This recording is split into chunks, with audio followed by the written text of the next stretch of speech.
Alors bonjour à tous. Aujourd'hui, nous continuons notre lecture du catéchisme de l'Église catholique au travers du compendium et nous en sommes rendus aux deux dernières questions qui concernent le deuxième commandement, qui sont donc les questions 448 et 449.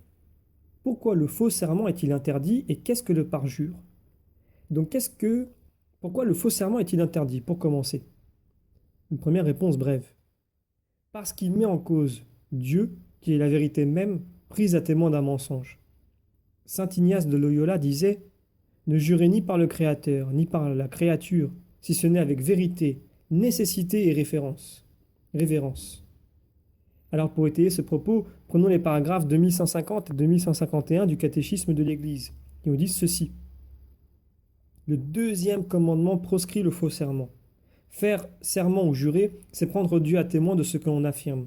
C'est invoquer la véracité divine en gage de sa propre véracité. Le serment engage le nom du Seigneur. C'est ton Dieu que tu craindras, lui que tu serviras. C'est par son nom que tu jureras. La réprobation du faux serment est un devoir envers Dieu. Comme Créateur et Seigneur, Dieu est la règle de toute vérité. La parole humaine est en accord ou en opposition avec Dieu qui est la vérité même. Lorsqu'il est véridique et légitime, le serment met en lumière le rapport de la parole humaine à la vérité de Dieu. Le faux serment appelle Dieu à témoigner d'un mensonge. Passons maintenant à la question suivante. Qu'est-ce que le parjure? Eh bien, le parjure, c'est ce qui consiste à faire sous serment une promesse avec l'intention de ne pas la tenir, ou de violer la promesse faite sous serment. C'est un péché grave contre Dieu qui est toujours fidèle à ses promesses.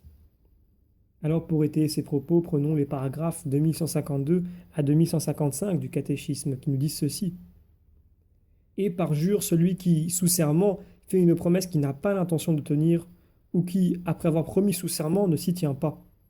Le parjure constitue un grave manque de respect envers le Seigneur de toute parole. S'engager par serment à faire une œuvre mauvaise est contraire à la sainteté du nom divin.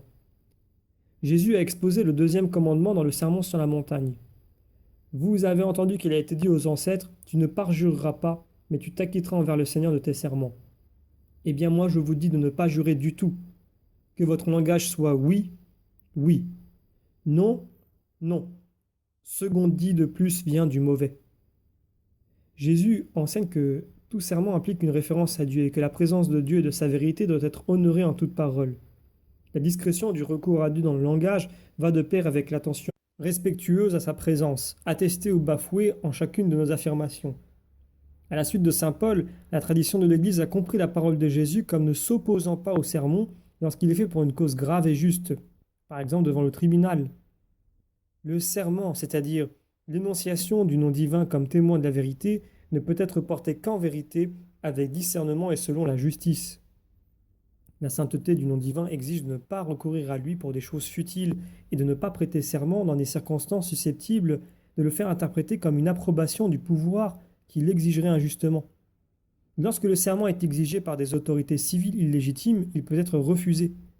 Il doit l'être quand il est demandé à des fins contraires à la dignité des personnes ou à la communion de l'Église.